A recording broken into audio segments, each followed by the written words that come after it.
दोस्तों अभी जो हमारी गेहूं की फसल है वो लगभग 90-100 दिन की हो चुकी है और बालियां इस तरीके से पूरी बाहर आ चुकी है। तो 90-100 दिन की फसल में हमको कौन कौन से खाद उर्वरक देने हैं, कौन कौन से सावधानियां रखनी है, इसके बारे में हम डिटेल से चर्चा करने वाले हैं इसकी वीडियो में।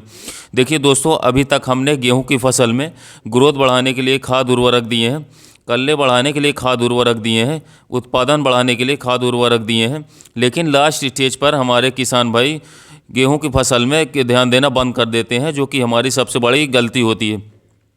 क्योंकि दोस्तों, यदि आपको एक बेस्ट क्वालिटी का उत्पादन चाहिए, गेहूं चाहिए, दाने का साइज गोल्ड चाहिए, तो आपको किसान भाइयों लास्ट स्टेज पर भी स्प्रे करना पड़ेगा, खाद उर्वरक देना पड़ेगा, तभी आपको सही उत्पादन देखने को मिलेगा। अब काफ़ी किसान भाई कन्फ्यूजन में रहते हैं कि सर ये नाइट्रोजन हम कब तक दे सकते हैं, फास्फोरस किस स्टेज पर देना चाहिए, पोटास किस स्टेज पर देना चाहिए। देखिए, नाइट्रोजन, फास्फोरस, पोटास, इन सब का फंडा मैंने पिछली वीडियो में क्लियर किया है, लेकिन एक बार फिर बता दे रहा हूँ। देखिए, यह गेहूं का पौधा है। अगर आपने नाइट्रोजन, फास्फोरस, पोटास का फंडा समझ लिया तो आपको और कुछ समझने की ज़रूरत नहीं पड़ेगी। अभी का तो ठीक है, लेकिन आगे तक यह काम आने वाली चीज़ है आपकी। जब भी आप गेहूं की फसल लगाओगे, आप खुद समझ जाओगे कि आपको कौन सी चीज़ किस समय पर डालना है। अब मैं गेहूं के पौधे के हिसाब से मैं आपको बता दे रहा हूं। जो गेहूं का पौधा है किसान भाइयों, इस समय पर बालियां निकल चुकी है। अब फास्फोरस का क्या काम रहता है, पोटास का क्या काम रहता है, वो समझ लीजिए, और किस अवस्था तक हम फास्फोरस दे सकते हैं, किस अवस्था पर हमें पोटास देना चाहिए, इसके बारे में मैं अभी बताऊंगा।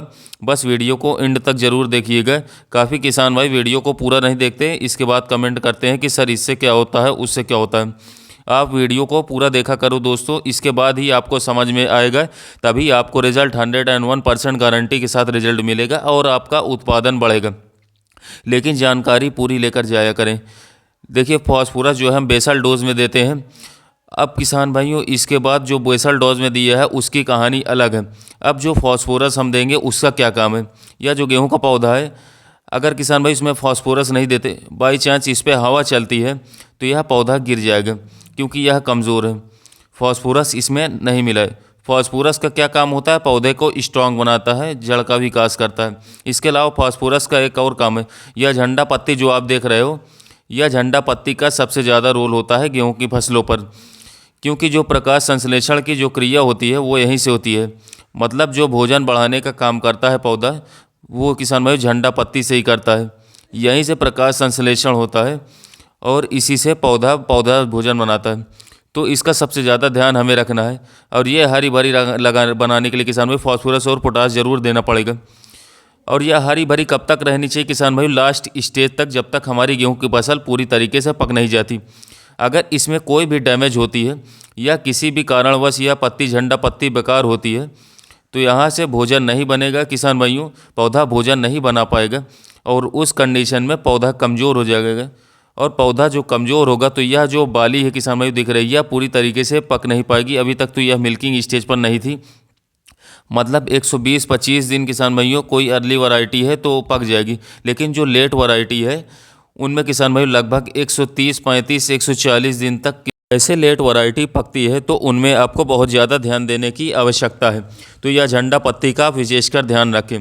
देखिए दोस्तों, फास्फोरस का फंडा मैंने बता दिया है। अभी पोटाश, पोटाश लास्ट स्टेज पर दिया जाता है। वो भी क्यों दिया जाता है, ताकि किसान भाई गेहूं की क्वालिटी बनी रहे, अच्छी चमक आए, गेहूं के जो दाने हैं उसमें उसके साइज़ में ग्रोथ हो, तो इसके लिए फास्फोरस पोटास का कॉम्बिनेशन दिया जाता है। लेकिन किस अवस्था में देना है किसान भाई, इसके बारे में हम समझ लेते हैं। देखिए दोस्तों, आपके पास पानी पर्याप्त मात्रा में है, पानी आप चला रहे हैं गेहूं की फसलों में तो अच्छी बात है।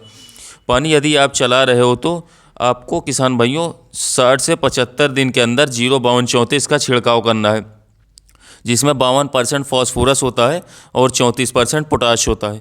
तो इन दोनों का कॉम्बिनेशन आपको लेना है 05234 का। 05234 का 75 दिन तक आप छिड़काव कर सकते हैं गेहूं की फसलों में।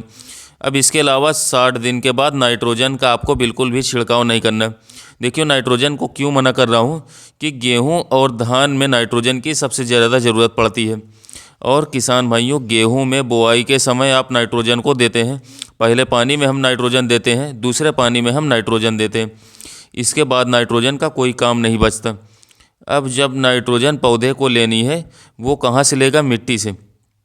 क्योंकि किसान भाई नाइट्रोजन का अब क्या काम रहता है, जो बालियों में जो दाने बन रहे हैं और जो दाने में जो प्रोटीन रहती है जिसको ग्लूटीन नाम से जाना जाता है, मतलब गेहूं की जो किसान भाई जो गेहूं में प्रोटीन रहती है उसे ग्लूटीन बोला जाता है।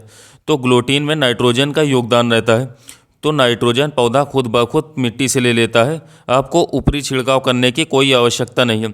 नाइट्रोजन आप भूल जाइए, आप तीसरे पानी तक नाइट्रोजन दे सकते हैं। तीसरे पानी के बाद नाइट्रोजन यानी कि यूरिया को हाथ बिल्कुल मत लगाना। यूरिया आपको कैसे भी छिड़काव नहीं करना। गेहूं की फसलों में 60 से 75 दिन तक आप 0/34 का छिड़काव करिए। इसके अलावा 75 से 90 दिन तक आपको किसान भाइयों 0-0-50 का छिड़काव करना है। अभी यह पोटाश रहता है, इसमें 50% पोटाश का क्या काम है वो भी मैंने आपको बताया है। यदि आपको एक बेस्ट क्वालिटी का गेहूं बनाना है और अच्छा तगड़ा सा भाव आपको लेना है, मतलब आपको मंडी में बेचना चाहते हो, एक अच्छा रेट लेना चाहते हो गेहूं की, तो आपको क्वालिटी बनाने के लिए पोटाश की सबसे ज़्यादा आवश्यकता पड़ेगी। पोटाश आपको देना ही पड़ेगा। इसके अलावा दोस्तों कुछ जगहों पर मैंने देखा है कि किसान भाइयों येलो रस्ट का प्रॉब्लम बहुत ज़्यादा गेहूं में रहता है। हालांकि येलो रस्ट का जनवरी माह में काफ़ी ज़्यादा प्रकोप देखा जाता है।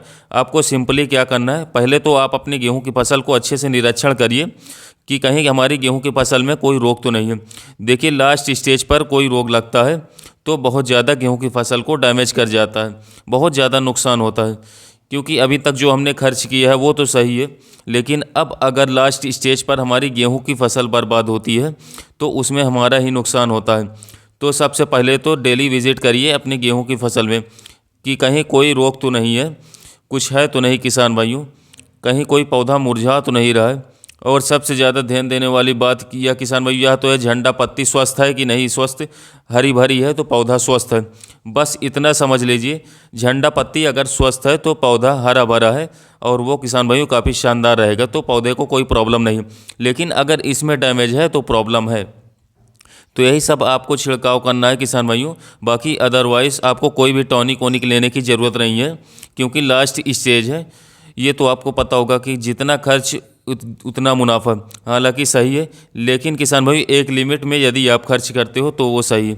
अगर ज़्यादा ही खर्च करते हो, मुनाफा हमको कम मिल रहा है किसान भाई, तो उसका सजेशन यह है कि जितना खर्च करना था हमने खर्च कर दिया।